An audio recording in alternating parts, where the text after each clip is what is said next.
As with all physio treatments, positioning is important for the outcome of our intervention, but with work of breathing, it's a treatment within itself. In chronic conditions, there is reduced endurance and strength of the inspiratory muscles, which contributes to the sensation of dyspnea. Positioning aims to improve the length-tension relationship of the respiratory muscles and in particular the diaphragm, which can become flattened in patients with COPD. Patients may fix their shoulder girdle with accessory muscles, and although by fixing the shoulder girdle, thoracic volume can be increased and ventilation improved, respiratory muscle oxygen consumption is increased. The optimal position we look for with our patients, therefore, is the forward lean position. A forward-leaning position is associated with a significant reduction in the EMG activity of the scalenes and sternocleidomastoid muscles, as well as an improvement in the thoraco-abdominal movement. It's also been shown an improvement in the position of the diaphragm on its length tension curve. This is due to the pressure on the abdominal contents pushes the diaphragm back into its usual dome-shaped position. Forward-leaning with arm support allows accessory muscles, pec minor and major, to be passively fixed. This significantly contributes to ribcage elevation, which helps improve the effort required for inspiration. This is without the significant changes in oxygen demand due to the passive nature of the fixing. So with positioning, we're aiming to get your patients into an optimal position for the respiratory muscles. Our patients with COPD won't have that nice dome diaphragm that you have. Okay, it'll be a lot flatter. So what we're trying to do is to maximise that dome position and to allow the respiratory muscles to work as efficiently as possible without increasing the oxygen consumption they get when they actively fix their upper shoulder girdle. High side lying is a position that we can get our patients into in the acute setting. We can either use a lot of pillows to get them into a good position, or we're lucky to be able to use the back of the bed. This position helps improve the length tension relationship of the diaphragm. It also helps reduce the resistance on the respiratory muscles by offsetting the diaphragm. So the diaphragm, the abdominal contents move out of the way. This makes it easier for your patients to breathe. You can ask your patients to lean forward. So they can lean forward onto their forearms, onto a table, and that can be with or without pillows. So if they're at home, it may be that just getting them to lean onto their forearms is enough.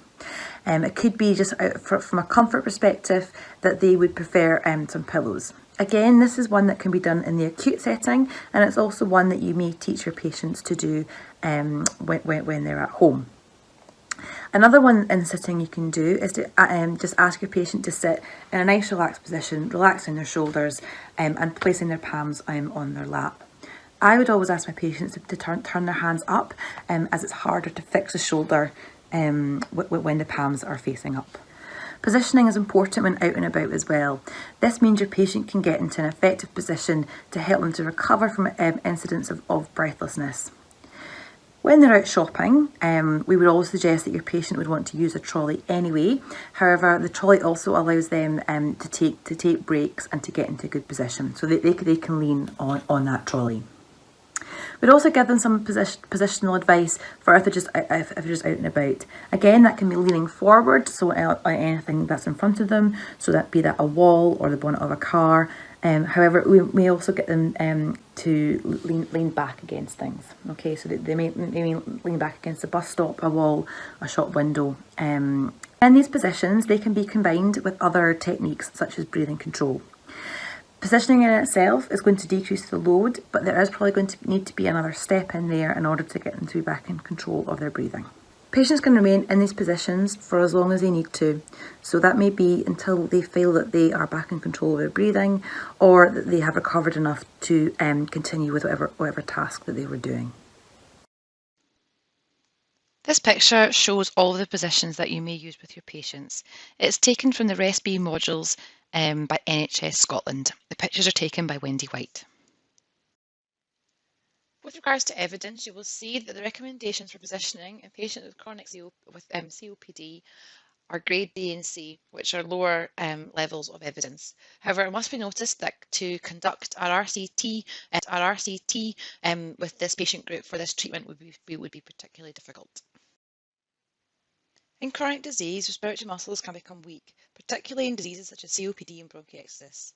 This can be due to malnutrition, side effects from prolonged steroid use, general deconditioning, and also due to the position that the muscles are in puts them at a mechanical disadvantage. Respiratory muscle training is a form of resistance training for the respiratory muscles to try and make them stronger.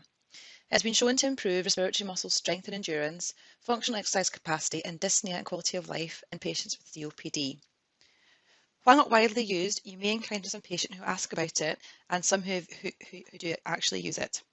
It's not generally something that's provided by the NHS, secondary to the cost, but patients may buy this privately. It's also well marketed to this patient group.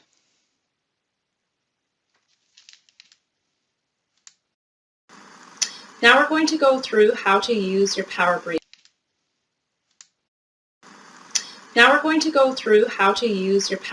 Device. So the devices come in different colors, and the colors indicate the different settings. But they all work basically the same no matter what the color of the device is. So you're going to want to put the power breathe device into your mouth. You can put it in so that it fits like a snorkel piece, and your lips go over top.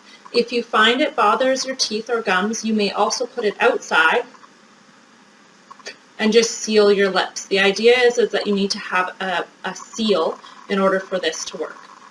What we are looking for when you use this is that we're seeing the majority of the movement coming from here and not from your shoulders and lifting up of your chest. So I'll show you first the way we don't like it used, and then the correct way to use it. So we don't want to see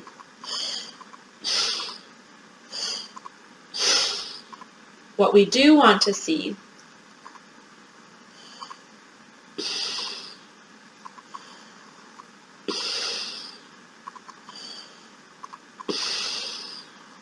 So again, the majority of the movement needs to come from here.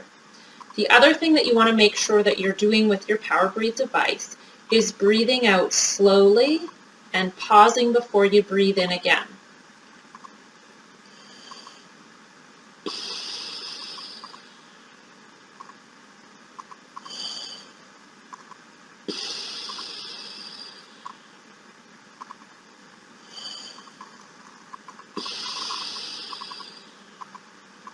This way, we reduce the likelihood of getting dizzy or lightheaded. If you breathe quickly, you will start to feel quite dizzy and lightheaded very soon, and you won't be able to do the full amount of repetitions that you've been asked to do. So again, we want to make sure we're breathing low, we're breathing with effort on the inhale, and then slow relax to the complete end of exhale, small pause, breathe in again. Evidence is strong to support the use of respiratory muscle training, particularly as part of an exercise program. However, further research is still required.